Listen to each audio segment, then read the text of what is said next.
The mass hysteria in British newspapers this morning about the events at Glastonbury yesterday, where 200,000 people essentially took part in a pro-Palestinian uprising of Britain's youth, cannot disguise the fact that the country, and indeed the whole of the Western world, at least on the popular level, has moved seismically. The plates have shifted. Nobody cares about Israel anymore. Palestine is the story. It is the moral center of the universe, and those now caught on the wrong side of the line, on the genocide taking place in Gaza for more than 20 months, are damned surely in history, even if, like Alastair Campbell, they're making a last desperate scramble to change sides, even if, like Piers Morgan, they are making a last frantic effort to pretend that they are on the side of the angels. The receipts are in our possession. Those that backed and supported, enabled, funded, armed, and shilled for the worst set of atrocities since the Holocaust in the Second World War and in the years leading up to it are all damned forever. The Israeli soldier who told the Israeli media, it's amazing what you can read in the Israeli media that you would never be allowed to read in the British or American media. He told the Israeli media that he felt like the Nazi, and he felt like the Palestinian victims of the so-called IDF they were the Jews. It is one of the most telling couplets of the whole conflict, of the whole chapter of genocide over the last 20 months. The Israelis were behaving like the Nazis.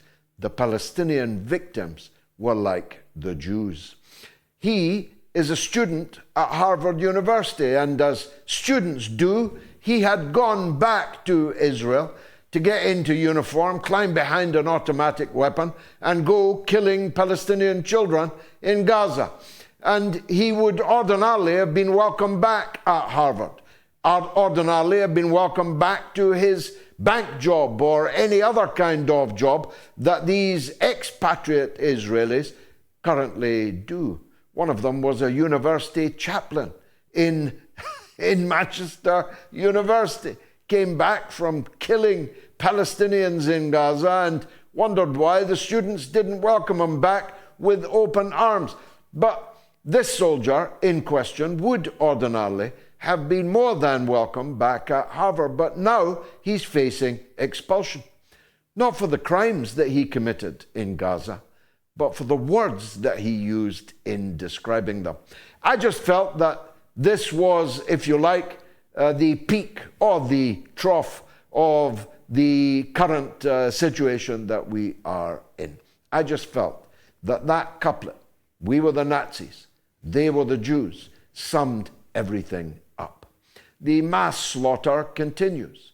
The slaughter at the feeding stations continues with scores of people, sometimes 100 and more, being murdered at a feeding station run by an American relief organization, but staffed by Israelis.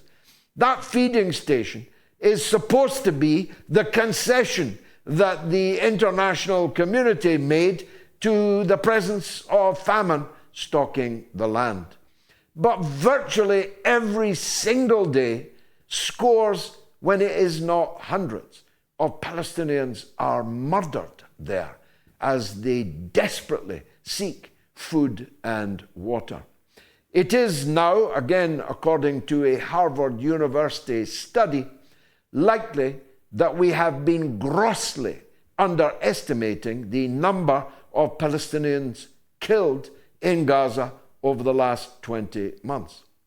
It may very well be that 500,000 nearly Palestinian refugees, for almost everybody in Gaza is already a refugee, even before all this began on October the 8th, the year before last, these hundreds of thousands of refugees who are, and I stress the word refugee for this reason, the responsibility legally of the international community, of the United Nations, have been massacred, not just by shot and shell, not just by bomb and rocket, but by deliberately inflicted famine.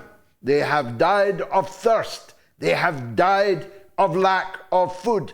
And now some of the food being distributed in the Gaza Strip has been found to have been laced by a highly addictive pain-killing drug. I'm not making any of this up, amazingly. Amazingly, all of this is true and uncontested, except by Ben Goldsmith, who had to be rebuked by Jemima Khan, his own sister, on social media today. Ben, you should be ashamed of yourself. I'm certainly ashamed to have once described you as a friend of mine.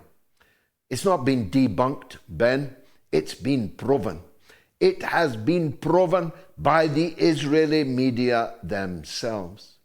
The Haaretz newspaper, which is the last remaining tiny candle, like a candle on a birthday cake, of anything remotely approachable as honesty and truth, has told us exactly what's happened. And the Israeli soldiers involved in the mass murder are telling us everything too. So all around the world, millions, hundreds of millions actually, now bristle with hatred and detestation against anything called Israel. And that's what was on view at Glastonbury yesterday. Except it wasn't meant to be on view. When Kneecap came onto the stage, the BBC, which had tried hard to have them banned from Glastonbury in the interest of cultural freedom and freedom of speech, you must understand, they failed to have them banned from the stage. Keir Starmer, the Prime Minister, failed to have them banned from the stage. So as soon as they came on the stage, the BBC cut the feed of Glastonbury, for which they had paid a fortune in BBC licence payers' money. They cut the feed and cut to another stage. But not only are these people malignant, cancerous, they're also fools, because they cut to a stage where somebody that we'd never heard of, called Bob Villain, was even more rampantly anti-Israel and pro-Palestinian than Kneecap were.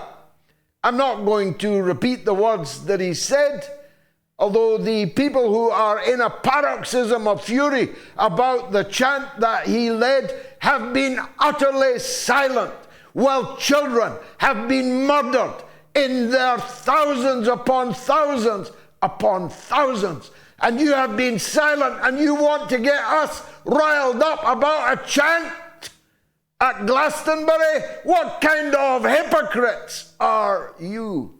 Labour MPs, somebody called Tap Out Ben Tap MP, who just described on Twitter how utterly depressed he is that people were chanting death to the IDF at Glastonbury, but he hasn't said one word about the crimes, war crimes, crimes against humanity carried out by the IDF on his phone, available on YouTube for over 20 months. These hypocrites are so beneath contempt, it's almost difficult to find the words to wither them with.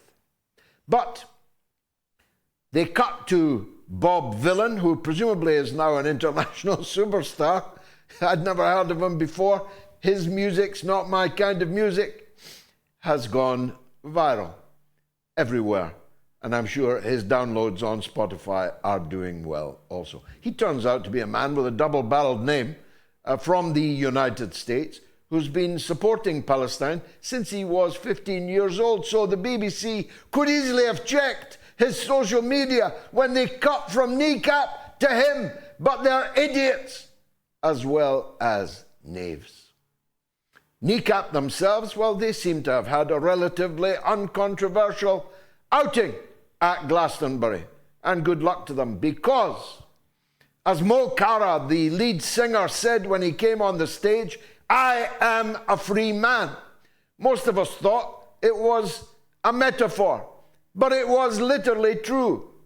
The terrorism charge, yes, terrorism charge, on which he appeared in court last week for holding a flag that somebody handed to him when he was on stage, has been dropped in total ignominy. The British state authorities that last week had a court hearing, brought the man to court last week, have now dropped all charges against him. And the reason for that is plain. There is no jury anywhere in the land or many lands who would convict the guy standing up against the genocide, whilst the British government is in full support of the genocide. There's no jury anywhere that would have found Mo Chara guilty, so they have dropped all charges against him. And the Avon and Somerset police are such idiots, they put out a tweet saying they were reviewing the video of this Bob villain. Don't be stupid, PC Dixon. Why don't you go and investigate some real crimes? Why don't you investigate the crime of the British Prime Minister, who said that Israel had the right to starve people to death, to deny them food, water, medicine, electricity? I know his name. I even know where he lives. In fact, there's Ukrainian rent boys that could tell you where he used to live. Whatever happened to that case? Why do the wheels of justice in Britain grind so exceeding slow for some cases, but not for others? That woman Connolly didn't grind very slow for her, and she's rotting behind bars. Very swift was that justice. But Dan Norris, the Labour MP, who's facing multiple rape and child sex charges, we're not going to see him in court until well into next year. Ivor Kaplan, the former Labour MP, former leader of the Labour Friends of Israel, he was caught on camera going to meet a child for underage sex. When's his case coming up? How come Kneecap were in court so quick? Why are you able to drop some charges so quick? I tell you, this government is making a mockery, not just of the justice system, but of the police force themselves. Why don't you go and investigate some real crimes, copper, and leave the rising tide of support for the Palestinian people alone? Because it's not a crime. If most people in the country are with them, it is not a crime. And neither is throwing red paint on a warplane. That's all. Not bursting its tires, not disabling its engine, still less unfastening its bombs. Throwing red paint on a warplane that, it turns out, doesn't even belong to the Royal Air Force or the Ministry of Defence or the British government or the British people. It belongs to a hedge fund. We rent warplanes from hedge funds. The crime was not throwing red paint on that airplane. The crime was that that airplane was destined to fly to Cyprus and thence to Gaza to assist and facilitate the genocide which is now so comprehensively hated by the people of our country and around the world. You see how we've got this arse for elbow, Prime Minister Starmer? Whoever it was in your government that advised you to move heaven and earth to convict Mo Chara of Kneecap is such an idiot. I very much hope that you don't fire them. Keep them.